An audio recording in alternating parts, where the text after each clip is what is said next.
Chapter 121, Harmony. For the next period of time, the focus of the conflict was not on Zhang Yi's side. Instead, it was between the other apartment buildings and within the buildings themselves.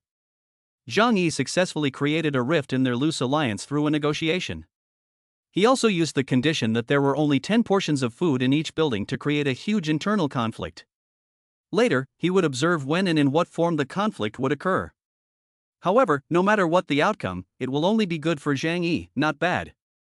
Sure enough, as Zhang Yi had predicted, the conflict erupted after Wang Chang, Huang Tianfang, Li Jian, Chen Lingyu and Zhang Yunyan returned that day. While the five were still negotiating with Zhang Yi, someone started to lead a group of people to try to storm 25 #, regardless of their lives and deaths. If they had not been deterred by Zhang Yi's big sniper rifle, the five of them would definitely not have survived. So the five of them were all simmering with anger. After leaving 25 #, these people began to settle accounts with the people who made the original decision. All afternoon, screams could be heard throughout the neighborhood, and the bloody purge began.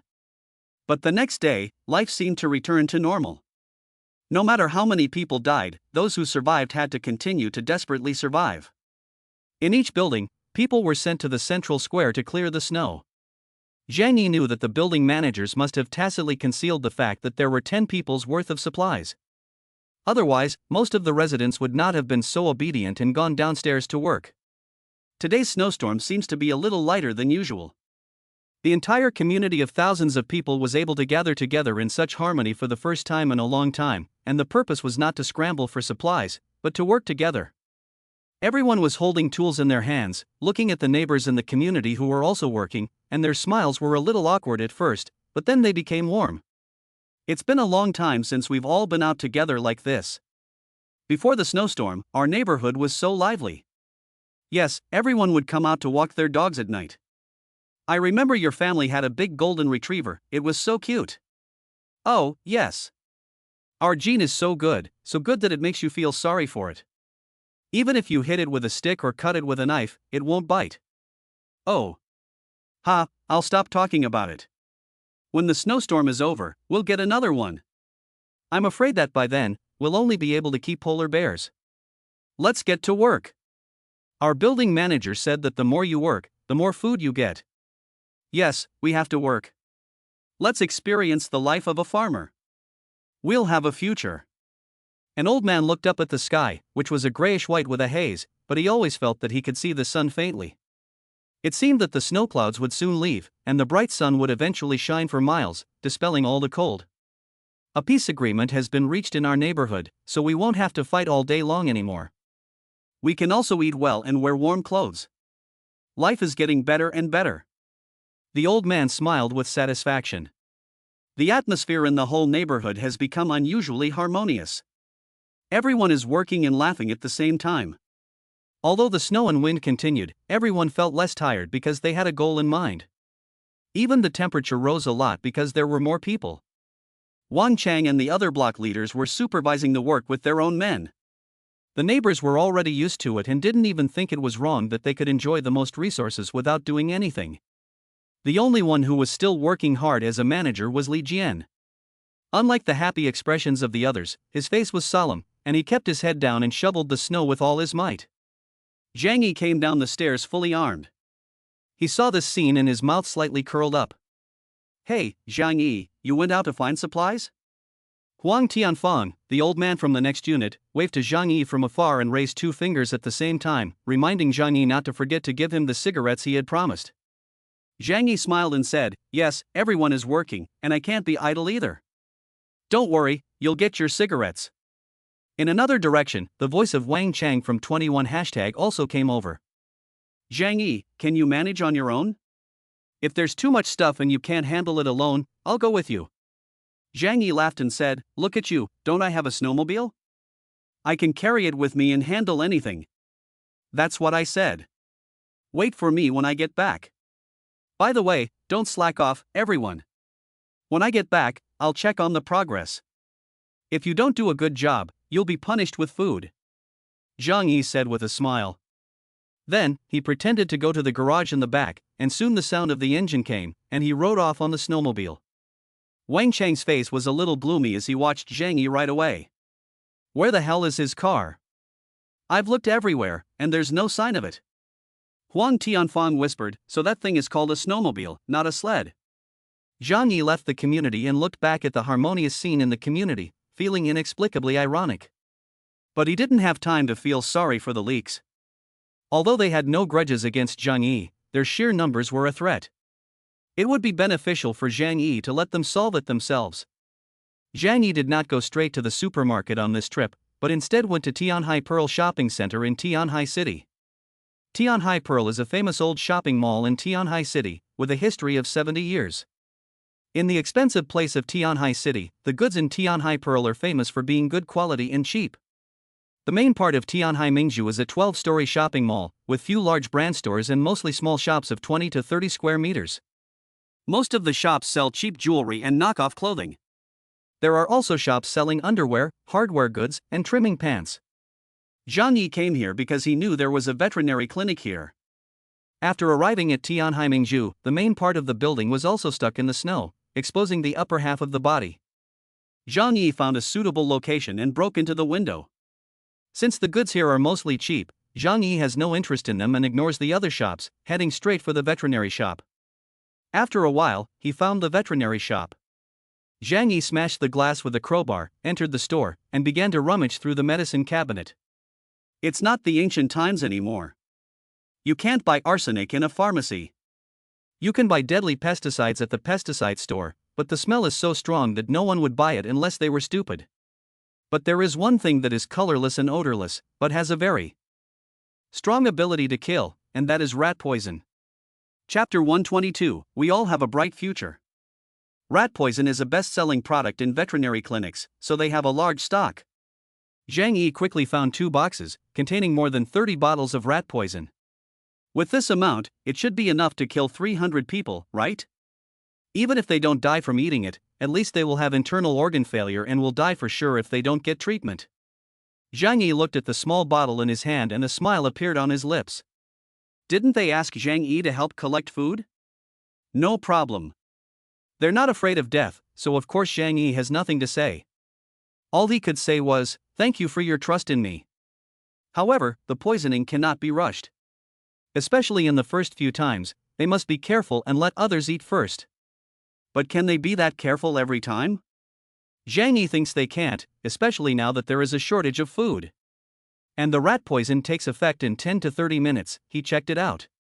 Even if they let someone test the poison, not everyone has the knowledge to do so. Finding the right opportunity to kill you all with poison is the best ending. Zhang Yi smiled and put the rat poison into his own space. Having dealt with the rat poison, Zhang Yi did not hurry back. After all, he had to make it look like he had gone to a lot of trouble to find 300 servings of food. After leaving the vet shop, Zhang Yi looked around and saw that almost everything was cheap clothing and underwear. Suddenly, an idea came to his mind. I don't need clothes, but I do need fuel. Most of these clothes are made of chemical fibers, which are very harmful to the body when burned, and the smoke is thick and black. Hey, that'll be great for dealing with the last few fish that are hiding in the building and refusing to come out. Zhang Yi clapped his hands in delight as soon as the idea came to him. He felt like a genius at sabotage. Ha! It seems that every boy is a genius at destruction from a young age. And the thought of being able to set a big fire without anyone stopping him made him excited. Who isn't a little kid, huh? Zhang Yi said he would do it, and used the space to collect all the messy clothes. Before long, dozens of storefronts' clothes had entered his space. He didn't want any more, just enough to keep the fire going.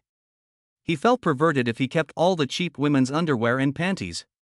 Zhang Yi waited until it was almost time and went to the Wanda Plaza in the development zone again. The Yonghui supermarket downstairs was huge, and he was able to get 300 simple food items. It looks like he can last another month or so. After all, he was only responsible for maintaining the basic survival food, not for letting them eat to their heart's content. He packed the junk food in a snakeskin bag and then removed 2 pieces of metal and attached them to the back of his snowmobile. This way, a simple sled was made. After doing all this, Zhang Yikai got on his snowmobile and returned to Yuelu community. It was around 5 p.m. by now, and it was getting darker. There were no people in the community anymore. They could only work outside for a limited time, and it was impossible to work all day. Zhang Yi carefully took out his pistol, clicked it into safety mode, and then walked over to take a look. There were many holes dug in the snow, and the snow had been piled up to the outer edge of the area. Zhang Yi roughly estimated that, based on the amount of work, they would have to work for at least 2 or 3 hours. It's almost time. They must have worked for a long time without food or clothing, and their physical strength must have been greatly depleted. I really want to see what kind of despair and madness they will be in when they realize that they have worked hard for a day, but they have not received the promised food. Zhang Yi's tone was cold, as if he were talking about a trivial matter that had nothing to do with him. He took out his cell phone from his pocket and called Uncle Yu, Jian Lei, and Li Changbin to bring people over. Soon, Uncle Yu and the others came out with weapons in hand. When they saw that Zhang Yi had really brought back a large amount of food, Jian Lei and the others were shocked. Zhang Yi, where did you get all that food? Everyone's eyes were full of doubt. In the past, Zhang Yi only brought back about 30 servings of food for them to eat every day. They never expected that he would get 10 times the amount this time. This made them feel a bit uncomfortable, thinking that Zhang Yi was using starvation marketing on them and deliberately not letting them eat enough. Zhang Yi took out his cell phone and casually explained to the block leaders while he was calling for help to pick up the food. I went to a faraway place to find it this time. The city is huge, and the farther away the place, the more dangerous it is. I didn't want to go there before, but now I have to go and see what's going on. After all, it's cold and dangerous to go far from home. A neighbor nodded, saying that it was true that Zhang Yi was taking great risks every day by going out to find food. I also think that if the car breaks down, that would be terrible. Li Changbin looked at Zhang Yi, but frowned slightly, obviously not believing what Zhang Yi had said. But he didn't say anything, just standing silently with his weapon in hand. Soon, people from other buildings came over. But none of the people who came were the owners of the buildings, just their subordinates. Zhang Yi sneered in his heart. These guys are really cautious, worried that he will wipe them out. Zhang Yi didn't say much nonsense. Starting with the first building, one by one, they came to collect food. He took out a dagger and ripped open the snakeskin bag. He had already filled it with food in large plastic bags. Each bag contained enough food for 10 people. Zhang Yi bent down to pick up a bag and then threw it on the snow a few meters in front of him, letting them pick it up themselves. The people didn't say much, just picked up the food and left. Soon, the supplies were all distributed. Zhang Yi then told the 25 hashtag people to gather in the hallway again and distributed supplies to them. Everyone's faces then showed signs of happiness. After distributing the food, Zhang Yi's expression was more pleasant than usual. He smiled and said to everyone, "From now on, you don't have to be so nervous all the time. Although we can't give up our weapons, we have already seen the dawn. We all have a bright future."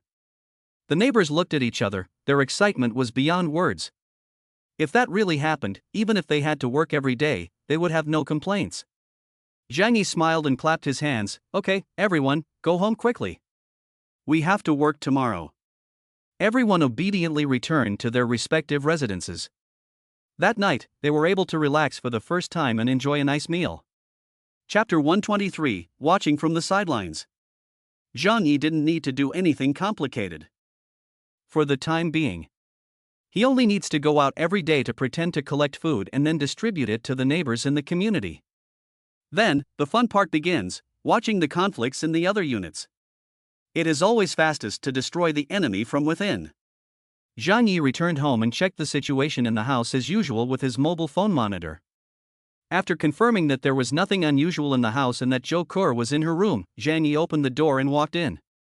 He opened the door for Zhou Kur and then went to take a hot shower. After spending the whole day outside, his cold weather clothing protected him from frostbite, but his skin still felt the cold, causing his pores to shrink. Only when the shower head was turned on and the hot water splashed onto his hair and body did his guard finally relax. Zhang Yi reached out and washed his face vigorously, feeling incredibly happy. This state of affairs won't last long. Once I've killed all the bad guys, I'll find a way to leave this place and start a new life in a comfortable area. It has been a month since Zhang Yi was reborn, and he has killed most of the people who caused his death in the past. And the method of revenge was definitely more ruthless than what they had done to Zhang Yi in his previous life. Next, Zhang Yi cleaned up the entire neighborhood, and naturally, they would be taken care of as well. At that time, he will find a way to demolish the safe house and move it to another place. The safe house is very sturdy, so Zhang Yi's current plan is to find a large amount of explosives and blow up the entire building. The rest of the contents of the safe house can be stored in the alternate dimension. As for the shell of the safe house, it is made of light and sturdy aerospace metal, so even if it falls into the snow, it will hardly be damaged. After all, this thing can withstand the friction of a spaceship returning to the planet from space. It won't take long to solve these problems. Zhang Yi's face showed a pleasant smile. In the near future, he chose to bury his hatred and pain in this place and start a new life. After taking a shower, Zhang Yi wrapped a towel around himself and went to Zhou Kor's door to help her open it. Zhou Kor sat on the bed with a blush on her face, her long, straight legs tightly clasped together with her hands, as if she was trying to endure something. When Zhang Yi opened the door, she lowered her head and didn't dare to look at Zhang Yi, and hurriedly rushed to the toilet. Zhang Yi touched his chin. What was she doing? Soon, Zhang Yi heard the sound of running water. He suddenly realized what had happened and slapped his forehead. He had locked her in for a whole day, and she must have been desperate. He smiled wickedly. She is quite particular, she can't wait to use the mineral water bottle. Soon after, Zhou Kor came out of the bathroom with a blush on her face. She seemed to have fainted from holding it in for so long. Zhang Yi walked over and put his arm around her slender waist and took her white wrist in his hand. Is that all? You're so weak. Zhou Kor looked at him speechlessly. How about you try it next time? Zhang Yi shrugged. I'm not that particular. If I really can't hold it in any longer, I'll just use the bottle. He touched his stomach, feeling a little hungry. He hadn't felt hungry when he was outside, but now that he was back in the warm room, the hunger had come back. Let's cook some food. Put in a lot of meat, I've been expending a lot of energy lately. Zhou Kor nodded with a smile. Okay, I'll make braised pork for you today. She happily ran to the kitchen to cook for Zhang Yi, like a gentle and virtuous little wife. While Zhang Yi was enjoying the happiness of being a human being at home, the other unit building managers also received food from their subordinates. Looking at the plastic bag of food, the faces of these block leaders were different, but most of them were disappointed. The food for 10 people is only a basic daily portion, and it can be stuffed into a plastic bag. On the side of the wild wolves, Wang Chang ignored his subordinates and tore open the plastic bag, then fiddled with it for a long time before finally pulling out a pack of Jinwan cigarettes. Wang Chang's eyes lit up, and he held the pack of cigarettes like a treasure. Not only him, but the surrounding little brothers also had their eyes fixed, and even began to move their throats. These guys are all old smokers. Because of the end times, they haven't smoked for almost a month, and they're going crazy. Now that they see cigarettes, can they not be excited? Xiao Lu, the second in command, couldn't help but say, "Boss, can I have a cigarette from this pack?" Seeing this, the other brothers also plucked up the courage to say, "Boss, give us one too. We are all dying to smoke, if we don't smoke, we will die." Wang Chang's brows furrowed and his expression turned sour. He usually smokes a pack of cigarettes a day, and this pack of cigarettes is just enough for him. If he gave it away, the men in front of him would have to share half a pack. But when he saw the bloodshot and crazed eyes of his subordinates, he was also shocked. After thinking for a moment, Wang Chang said, "These cigarettes are hard to come by.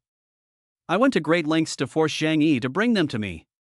You are all my good brothers, so I can let you have a good time.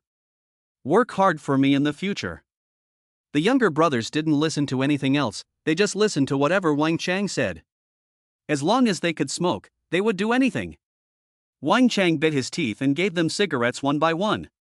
His hands trembled as he handed out the cigarettes, and his heart was bleeding. After receiving the cigarettes, the members of the Wild Wolf gang immediately excitedly lit them with a borrowed flame, then went off to smoke with tears in their eyes. Only old smokers will understand how happy they are at this moment. It was like a long-lost widow meeting a strong young man. But good times are short-lived, and the cigarette was finished in no time. Wang Chang had already stuffed the half-pack of cigarettes into his pocket, intending to smoke them himself. He pretended not to see the other people's sad looks. Ahem, let's divide up the food. Wang Chang opened the plastic bag and saw that it was filled with bread, biscuits, and other items of dubious quality. But in his eyes, this stuff is a long-lost delicacy. God knows how long they've been eating barbecue, they just want to eat something normal. Gulp. Wang Chang swallowed a mouthful of saliva, and instead of rushing to get the bread, he waved to a younger brother. The little brother walked over blankly and saw Wang Chang pick up a piece of bread and hand it to him with a smile. Sui, you are the weakest, you eat first. Chapter 124, Conflict. Wang Chang dared not eat the food directly, for fear that Zhang Yi had poisoned it. Sui thought that Wang Chang was being kind and took it with excitement, then shoved it into his mouth.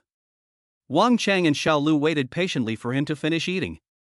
After a while, they saw that he was fine, so they finally let their guard down.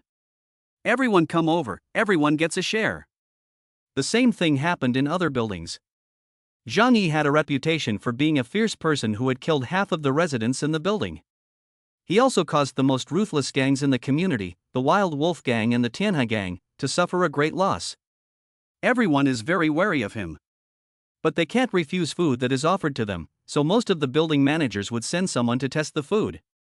Zhang Yi, who was well versed in human nature, provided food on the first day that was completely problem-free. He thought clearly, and wanted to slowly dispel their wariness, and let those people kill each other first. Then he waited for the right moment and took care of everything in one fell swoop. That night, all the people with power in the entire community reluctantly ate a full meal. The ordinary residents were still at home, waiting for the block leader to distribute the food. At this time, they still foolishly thought that everyone would get a share of the food and that they would be able to survive. Honey, we don't have to worry anymore. Someone will bring us food, and we'll work hard. Yes, my husband. We will survive the snowstorm. When that happens, I will give you 3 children, one like you, one like me, and one like us. Dad, Mom, it must be you in heaven who are blessing me, allowing me to persevere until now. Don't worry, everything will be fine. There will be no more hunger or killing. I will live on. That night, the block leaders and their subordinates gorged themselves on the 10 portions of food they had been given. The ordinary residents, however, slept off their hunger in a blissful dream. The next morning, Zhang Yi woke up at around 7 o'clock. The main reason for not sleeping in was that the temperature in the room was kept at a constant 25 degrees to 27 degrees. The warm and comfortable environment makes people less dependent on the bed. As he was brushing his teeth with a cup in his hand, he heard a commotion outside. Zhang Yi raised his eyebrows, with a devilish smile on his lips, and then went to the window with his naked, muscular upper body to check it out. The sound came from several directions, and there were at least 5 or 6 units where there was a very heated argument. Good day, Ming, didn't you say it yesterday? As long as we work, you will provide us with food. Where is the food now? Didn't I say that the problem is this problem and the situation is this situation, and everyone can see it? We need to hold a meeting to discuss the distribution of food and come up with a solution that satisfies everyone. Brother Huang, we have worked hard according to your instructions. But, you haven't given us any food. Oh, you old fart, you dare to come and question me? What kind of work are you doing? You're like a defense attorney, and you still want to eat. But you have to work harder today, and you will only get food if you do a good job. We don't have any energy left without food. Well, then don't blame me. Everyone is having a hard time right now, and no one can afford to keep idle hands. Master Wang, you promised us food yesterday. Puff. Ha, who else wants to eat? Come on, show me. No? That's good. Remember, letting you live is the greatest favor I, Wang Chang, can do for you. If anyone is cheeky in the future, I'll chop him up. Zhang Yi smiled and said nothing. He knew that the cleaning had already begun. In the morning, he and Zhou Kur had a simple meal of spicy soup, fried dough sticks and steamed buns. The hot and spicy soup was made from soup packets, the fried dough sticks were half-finished products, and the steamed buns were made by Zhou Kur herself. Although there is a large amount of ready-made delicious food stored in the different spaces, Zhang Yi likes to eat the food that Zhou Kur makes by hand.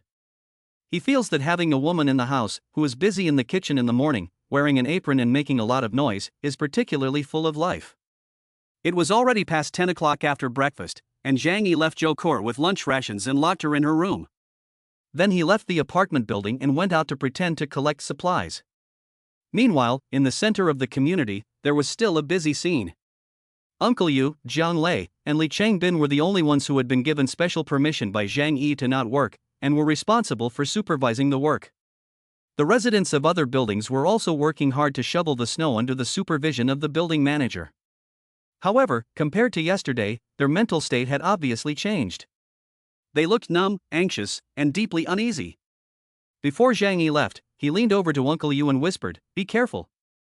There isn't enough food to go around in the other buildings, and things are about to get out of hand. Just protect yourself, and don't get into trouble."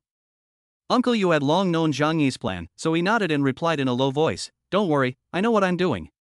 Zhang Yi then left the community with peace of mind. After wandering around for a long time, he came to a library. It was a municipal library, built to be sturdy and high up, so it had not been flooded by the snow and ice, and most of the books inside were still dry.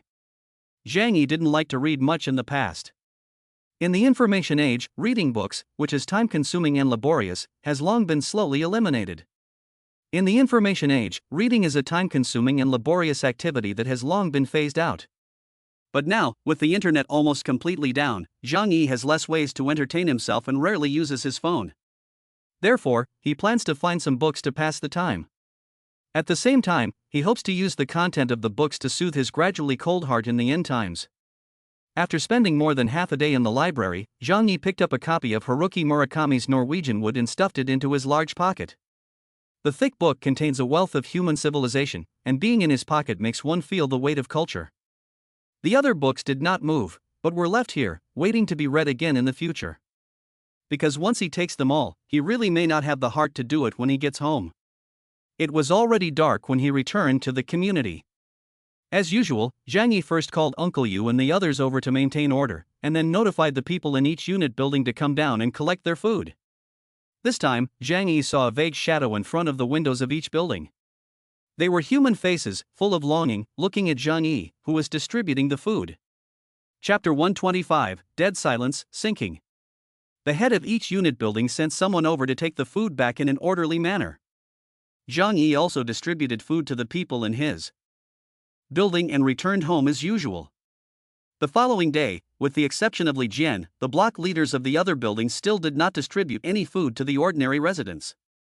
So on this night, seeing that their last hope had been completely destroyed, the residents of the community went completely crazy. The community became more lively than ever. From an unknown time, the sounds of people screaming for help could be heard coming from each apartment building. The angry shouts and desperate cries echoed in the corridors, even the cold wind could not completely cover them. The dark night was their only cover. When these ordinary people, who were so timid, were willing to risk their lives, the rulers of each unit building, who held power, realized how powerful they were. After all, not everyone is like Zhang Yi, with a perfect defensive fortress and terrifying firepower. In the age of cold weapons, the advantage of numbers will have a huge impact on the outcome of the battle. Zhang Yi sat on his warm and comfortable white velvet quilt, quietly watching out the window. The lights were off, and there was a comfortable silence, in stark contrast to the howling wind and snow outside and the cries of battle. He didn't know how far the battle had progressed. But he knew that the more people who died that night, the better it would be for him. Before going to sleep, Zhang Yi checked the safety of the entire room one last time, loaded the pistol and assault rifle with bullets, and then finally lay down comfortably. Day 3. Morning. Zhang Yi walked out of the apartment building and was taken aback by the scene before him. The snow that was originally white was now covered in bright red. In the center of the courtyard, there were 50 or 60 bodies lying in various positions. And judging by their appearance, it seemed that they had been forced to jump from a high place. Some of them had curled up before they died, and although they had not been killed by the fall, they had died of severe injuries in the cold snow and ice. Zhang Yi looked up and scanned the surrounding apartment buildings. He saw dried, blackened bloodstains in many of the windows. One can imagine what a brutal battle it must have been last night. So this morning, no one came out to shovel the snow, and even the pile of corpses was not removed. The residents of 25 stood at the door, each one trembling with fear and not daring to breathe. They were extremely grateful that they had followed Zhang Yi. Otherwise, most of them would have died by now. Uncle Yu came over and asked, "Zhang Yi, are you still working today?" Zhang Yi glanced at Uncle Yu and then at the neighbors behind him. He said lightly, "If you want to eat in the future, you have to work.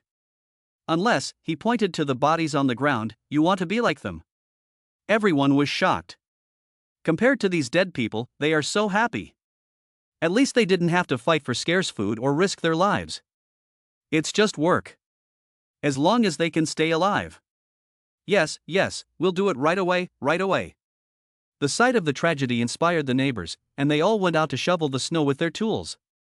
Uncle Yu looked at the scene around him and asked Zhang Yi, "It seems that no one from the other buildings has come out to shovel the snow. Should we notify them to come out?" Zhang Yi glanced at him indifferently and suddenly asked with a smile, "Do you think they have time now?" Uncle Yu looked puzzled. Zhang Yi said, "Last night was just the beginning. This conflict is between the people in power and the ordinary residents of each unit building. Unless they can solve the problem of food distribution, one side must be completely wiped out. It's only been one night, how can they finish killing them all?" Uncle Yu felt a chill run down his spine after hearing Zhang Yi's words. Is this the story of the two peaches killing the three soldiers? Then what should we do next? Zhang Yi said calmly, "What does it have to do with us? Let them kill slowly. The right time has not yet come, so he is not in a hurry." In the afternoon, Zhang Yi returned and distributed food to them as usual. However, he noticed that the people coming from several buildings had changed, and they were not members of the groups he was familiar with. It seems that in the struggle for food rights, the control of some units has changed hands. But it doesn't matter to him. He will cooperate with whoever is the block leader, as per the previous agreement. However, that evening, after Zhang Yi returned home, he sent a message to the group of block leaders. "If I don't see the results of the labor tomorrow, then I can't guarantee the food, including cigarettes." So the next day, when Zhang Yi went out, he saw the same lively scene of everyone working together. But today, the number of people was at least 1/3 less than 2 days ago. In other words, because of the unfair distribution of food, at least 400 people in the community died in 2 days. Uncle Yu was at a loss for words at the sight. He asked Zhang Yi, "These people clearly know that they don't stand a chance of getting any of the 10 portions of food per building. But why don't they fight back and try to survive?" Zhang Yi suddenly smiled wryly when he heard this. Perhaps they have not yet reached the point of life or death. Or perhaps, in their extreme despair, they have accepted their fate and even think that it is a kind of relief. No one can explain human nature. I'm no exception. Uncle Yu shook his head in confusion, but this is not a long-term solution. Are we just going to watch them go on like this? Zhang Yi shook his head and smiled, "It won't last long. Whether it's because of a lack of supplies or because of fighting between people, it will make them die quickly in the end times." Uncle Yu swallowed a mouthful of saliva and didn't know what to say. At this moment, a woman wearing a fur coat walked over in the snow. "Zhang Yi, I want to talk to you about cooperation again." The person who came was the 9th floor leader, Chen Lingyu. She was covered in blood, and it was clear that she had also experienced a very brutal killing last night. But she survived. Zhang Yi smiled slightly, with a hint of disdain in her expression. "You? What can you talk to me about?" Chen Lingyu stared at Zhang Yi's eyes, trying to apply the skills she had developed as a micro-business owner over the years to him. If the community continues to develop in this way, it will collapse sooner or later. There are so many internal conflicts that it is impossible to manage effectively. Even if you can bring back more food, in the future, someone will definitely take more by force. In this way, the conflict will be constantly stimulated, and then more and more people will die. Zhang Yifeng looked at her calmly, and then? Nonsense, can he not know that this is the result? Because he is the one who has caused this situation. Chapter 126, No Help. Chen Lingyu continued, "I'll help you manage the community with scientific management methods. If this model is good, it can even be expanded to other places. It's the end of the world, and all the systems in the world are in chaos. Even if we establish a kingdom, it won't be a problem. You can be the king, and I will be your assistant. What do you think?" Zhang Yi just smiled. After all, he had graduated from Tianhai University of Technology and had 5 years of social experience. He was not easily fooled by a woman who was involved in pyramid schemes. Not interested. Zhang Yi coldly dropped these 3 words and did not intend to continue discussing the topic. But Chen Lingyu anxiously wanted to continue persuading, but then she saw Zhang Yi wave his hand at her. "No need to say anymore. I don't know you well, and I don't want to hear your line of reasoning." Zhang Yi's determined gaze made Chen Lingyu's face darken, and she seemed to lose her strength and took 2 steps back. After last night's battle, this woman must be scared. Rather than seeking cooperation with Zhang Yi, she was seeking his protection. But who is she? She is not beautiful, she is a little old, and she has no value. Zhang Yi has no reason to protect her. Chen Lingyu said sadly, if this continues, maybe one day we will die too. Zhang Yi glanced at her and emphasized, you should remove the word we. You will die, but I, Zhang Yi, will not. Chen Lingyu shook her head helplessly. Zhang Yi looked at this woman who could barely be considered a strong woman and asked curiously, you are a woman, and it is difficult for you to survive alone in the end times. What, you don't have a husband? Chen Lingyu shook her head with a wry smile, we separated a long time ago. Oh, a lonely woman. Chen Lingyu shook her head and said, not really. I also have a daughter. She started studying abroad in the United States when she was 10, attending an elite school. When she talked about her daughter, Chen Lingyu's eyes lit up. I don't need a man in my life. After my divorce, I raised my child on my own. From the very beginning, I washed dishes for other people, worked as an apprentice in a beauty salon, and gradually worked my way up to become the president of a quasi-listed company. I am no worse than any man. Zhang Yi, if you don't want to work with me for this reason, it will be your loss. Chen Lingyu tried one last time. Zhang Yi touched his nose and said slowly, generally speaking, only the head of a group-owned company can be called a president. A boss of a small company like yours can only be called a general manager. Chen Lingyu's face suddenly showed signs of embarrassment. That's not how it works. No one says that the president can only be the boss of a group. Zhang Yi was speechless. It seems that Chen Lingyu's education level is no more than junior high school. There is only one shareholder in a group, and the president is just a position. If you don't even understand this basic corporate position, what kind of entrepreneur are you pretending to be? Then it's fine, you can go back to work. Zhang Yi bypassed Chen Lingyu and didn't want to continue arguing with this woman who was involved in pyramid schemes. However, when he looked far away, he saw a scene that surprised him. 18 hashtag, the harmonious home managed by Li Jian, was presenting a completely different scene from the other units. Li Jian was wearing a thick black down jacket and was working hard to lead the shoveling of snow. He was short and unremarkable from a distance, but for some reason, Zhang Yi always felt that this person had a certain tenacity. In front of the door of number 18, everyone was working in an orderly and cooperative manner. Everyone worked for 10 minutes, then took a break and a new person took over. Zhang Yi was deeply moved. Such a scene is something he would never have imagined in the end times. Zhang Yi couldn't help but walk over and stand not far from Li Jian, quietly watching them work. Soon, Li Jian noticed Zhang Yi. He looked up, the shadows under his eyes were very obvious, and he had lost weight.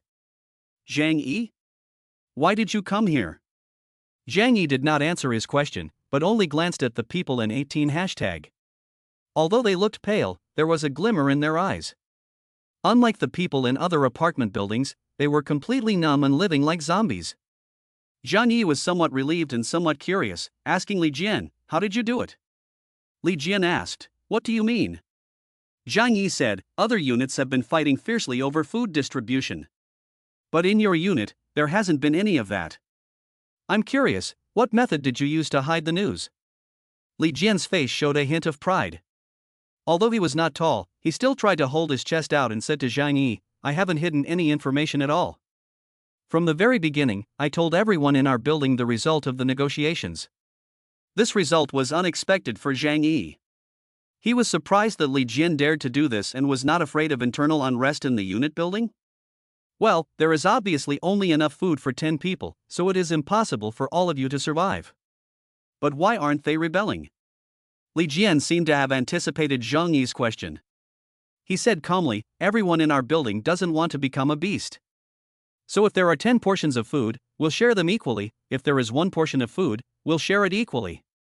Zhang Yi snorted and said mockingly with his arms folded, but in the end, this will only result in all of you dying. No one will survive. You think you're smart, but in fact you've made the stupidest choice. Li Jian was silent for a moment, not knowing how to answer Zhang Yi's question. Because he himself understood that Zhang Yi was right.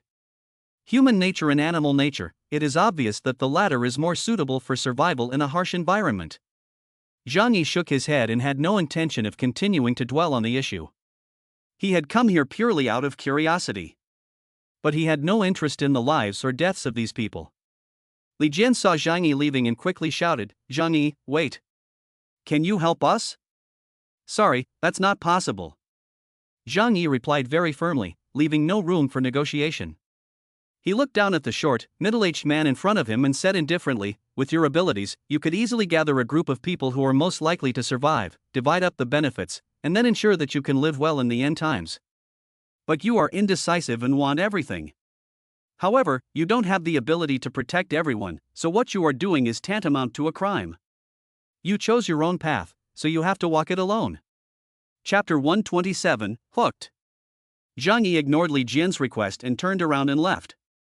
Li Jian is a typical idealist.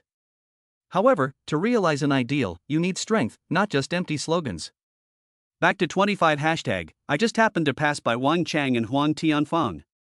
The two of them were holding cigarette butts in their hands, as if they wanted to suck the butts into their mouths. As soon as they saw Zhang Yi, they immediately came over with a smile on their faces. Zhang Gu, aren't you going out today? Or did you finish collecting food yesterday? Wang Chang came over with a smile on his face and a look of enthusiasm. If you didn't know him, you'd think he was Zhang Yi's cousin. I'll go out later. Zhang Yi smiled and said. Huang Tianfang also came over and said with a smile, Zhang Yi is the person who has contributed the most to our community. Unlike these useless people, he pointed his finger at the residents who were shoveling snow, who couldn't even do a good job, and who knew nothing but to ask for food all day long. Zhang Yi smiled and said, they can't work, so you should teach them. Wang Chang looked at the obedient residents he had tamed and sneered, they all have 2 arms and 2 legs, what can't they do? A good beating will make them obedient. He then said to Zhang Yi with a smirk, Brother Zhang, this Jinwan tobacco is not very easy to smoke, it's too strong. Can you give me Yushi next time? Huang Tianfang said, why not Yushi? Why don't you smoke Zhanghua? It's good to have some to smoke. Don't add to Zhang Yi's burden. Zhang Yi smiled and said, that's not a big problem. I'll help you find some more later. If I find any, I'll bring them to you. It shouldn't be difficult. Besides, at this time, cigarettes are precious, but there is no saying whether they are valuable or not. It's fine if you want me to find you Yushi or Zhanghua, but if you want me to find you Dujiang or Hong Sanuan, I won't be able to find them. The 3 of them laughed heartily, and the atmosphere was very harmonious. Oh, I'll show you later. If I find some good wine, I'll bring you a bottle or 2. It's cold out, so a little wine will warm you up. When Zhang Yi said this, Huang Tianfang and Wang Chang were both excited. Huang Tianfang likes to drink, and Wang Chang is also a good drinker. It's one thing to love drinking, but the key is that in this weather, white wine can help them keep warm. It's a real good thing. Brother Zhang, you are a true friend. In the past, I was too suspicious of you. In the future, if you need any help, just let me know. Wang Chang gave Zhang Yi a thumbs up. He was really touched. Huang Tianfang glanced at him and was not far behind. Zhang Yi, you are our great benefactor. I can't repay you for saving my life, but I can say that from now on, I entrust my 140 kilograms to you. Zhang Yi smiled warmly and patted their arms. Look at what you're saying. From now on, we'll be the best partners. We are all here to survive in the end times, and only through cooperation can we achieve a win-win situation. If you need anything, just let me know. I will do my best to help you. After that, Zhang Yi pointed outside, I'll be going out first. Wang Chang and Huang Tianfang quickly said, you go ahead. Zhang Yi smiled and nodded, then went to get the car and left Yuelu community. Huang Tianfang and Wang Chang watched Zhang Yi's departing back, and their eyes became slightly complicated. They looked at each other, not very compatible, and turned away. On the way back, Wang Chang looked down and thought to himself, how did Zhang Yi suddenly become so nice? He offered me cigarettes and even offered to bring me some wine. Did I misunderstand him before? He frowned and thought about it carefully. In the past, he had no contact with Zhang Yi, let alone any conflicts. After the end of the world, it was he who coveted Zhang Yi's snowmobile, and when someone tried to steal it, he sent someone to ambush them in the snow. It was only later that Zhang Yi fought back against their wild wolf gang. Wang Chang slapped his forehead, oh, my. So, it wasn't that they weren't loyal, it was me who did something wrong first. This Zhang Yi is a good person, he can be dealt with. A cruel smile gradually appeared at the corner of his mouth. I like honest people. On the other side, Huang Tianfan was also pondering Zhang Yi's change in attitude. Why is he suddenly being nice to me? Logically, he shouldn't be afraid of me with his strength. In that case, he must really want peace and doesn't want to fight anymore. After all, he is alone, and his subordinates are not all on the same page as him. If we continue to fight, he might die one day. So he is afraid. After pondering for a while, Huang Tianfan thought he had figured out Zhang Yi's change in attitude. He couldn't help but smile with a sense of satisfaction. This is good news. After Zhang Yi came out, he went to the library again. The book Norwegian Wood was very interesting. The lingering sadness in Haruki Murakami's writing can be said to be representative of the post-war culture of mourning. Zhang Yi read the whole book slowly and carefully, closed it gently, and put it back on the shelf. It's not that he's being pretentious, but it's rare for him to read a book on a whim, and he may not have the same interest in the future. There is no need to take the library back to the house and let it gather dust in a different space. Zhang Yi is the type of person who wants to buy every book he sees in a bookstore, but loses interest once he brings it home. He lifted his wrist and took out his Rolex watch from his sleeve. It was already 4 p.m. and as usual, he should go collect some food and bring it back to the community. Zhang Yi whispered, I wonder when those guys will get caught. I have to slowly lower their guard and then find the right opportunity to strike. Zhang Yi left the library, went to the supermarket to collect the appropriate amount of supplies, and then rode a snowmobile back to the community. Among the people who came to collect supplies today, there were a few more building managers. Wang Chang and Huang Tianfan were among the crowd, looking expectantly at the snakeskin bag at Zhang Yi's feet. Their goal was naturally the cigarettes and liquor that Zhang Yi had promised to bring back for them. The reason they came to get the goods themselves was to keep them for themselves. Otherwise, these rare and good things can easily cause conflicts between them and their subordinates. Wang Chang and Huang Tianfan both knew that when they got the cigarettes yesterday, their subordinates were a little overwhelmed. When they saw them come to get the food themselves, Zhang Yi's mouth curled up into a barely perceptible smile. Okay, everyone line up in order and come get your food. When the head of Building 1 came over, he suddenly whispered to Zhang Yi, can you bring cigarettes to Wang Chang and Huang Tianfan? Can you also help us? Chapter 128, Rounding Up the Net.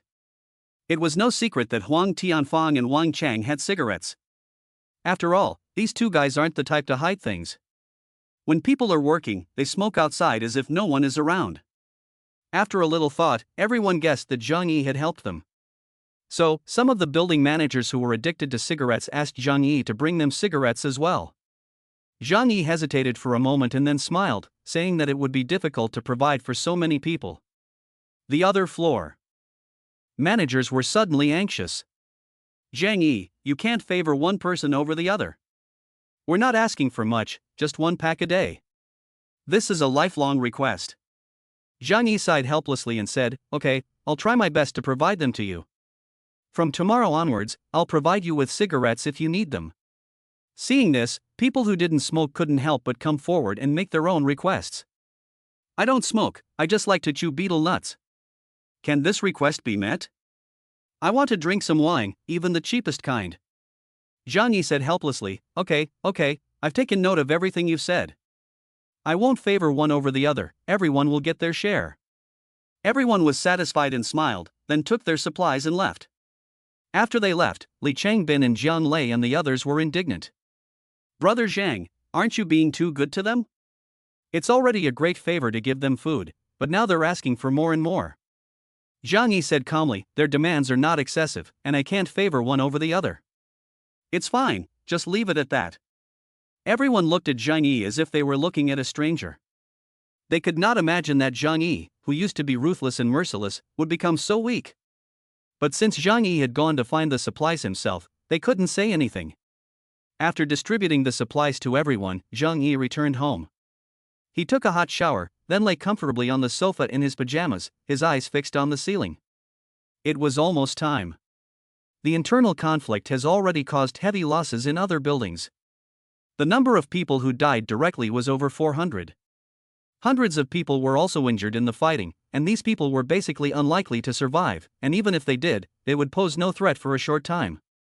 Zhang Yi took a walk around the community in the morning, and during that time, he observed the number of people who could still move around in the community. There were about 700 people. Moreover, he used cigarettes and liquor as bait to lure the unit leaders out. In other words, the time to close the net has come. Zhang Yi did not intend to delay any longer. Because there will be no major conflicts in the buildings for a short time, there is no point in delaying. Moreover, the food he provided would replenish their energy. After a while, they would pose a greater threat to Zhang Yi. It will be tomorrow. Zhang Yi narrowed his eyes slightly, and a flash of murderous intent flashed between his eyes. The next day, Zhang Yi left the community as usual. He didn't tell anyone about his plans for the day, including Uncle Yu. Because this operation is very important, if it is missed, it will increase the difficulty and risk of the operation. So Zhang Yi didn't trust anyone. After leaving the community, he headed straight for the supermarket. He found a large amount of food from various shelves, most of which were loose buns, steamed buns, and bagged bread with a drawstring. Today, Zhang Yi specially brought better quality food than the previous few days, and the quantity was also a bit more. I'll make the last meal a little more sumptuous, and I'll be kind to them, too, Zhang Yi said. After piling up a large amount of food, Zhang Yi took out the rat poison he had obtained from the other dimension. The colorless and odorless powder is deadly in just a small amount. Since the food was already somewhat spoiled and the color was not normal, it was not obvious that the food had been poisoned. Zhang Yi took out the gas mask he found in the barracks and put it on, then carefully sprinkled the rat poison on the food. It took him half an hour to complete the process. Wang Chang and Huang Tianfang were probably not too confident about the food, so they would have someone test it. But they were so greedy that they would never share cigarettes and liquor with others. Old smokers and old alcoholics will lose their usual caution in the face of these things. I'll just poison them here. Zhang Yi took a few packs of cigarettes and, after thinking for a while, removed the plastic wrapping. When he gave them to Wang Chang and the others, he had already removed the plastic packaging, of course, in preparation for today. This was to dispel their suspicions. After all, it was good that he could get cigarettes now, and it was not strange that there were some problems with the packaging. Then, he carefully inserted the rat poison into the tobacco of the cigarettes, bit by bit. As for the liquor, the process was a little more complicated.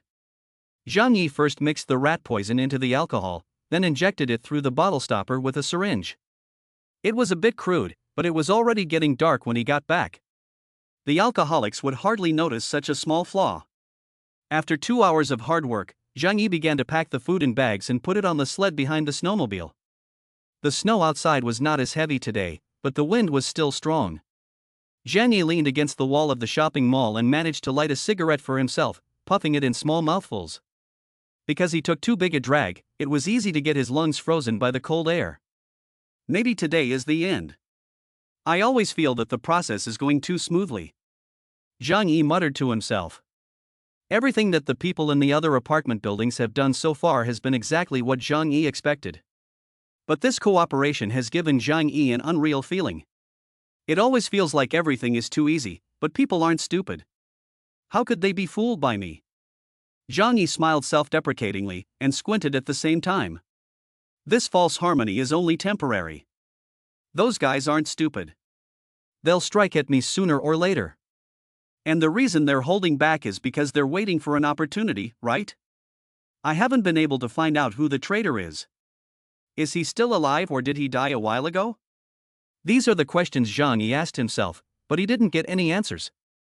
He is not Sherlock Holmes, nor is he Detective Conan, and he does not have such powerful detective skills. However, he had something better in his hands in this post-apocalyptic world. He had a fortress and a gun. Zhang Yi threw the cigarette he had smoked twice on the ground and crushed it with his toes. No matter what your plans are, in the face of absolute power, all plots and tricks are meaningless. Chapter 129, First Move, Counterattack.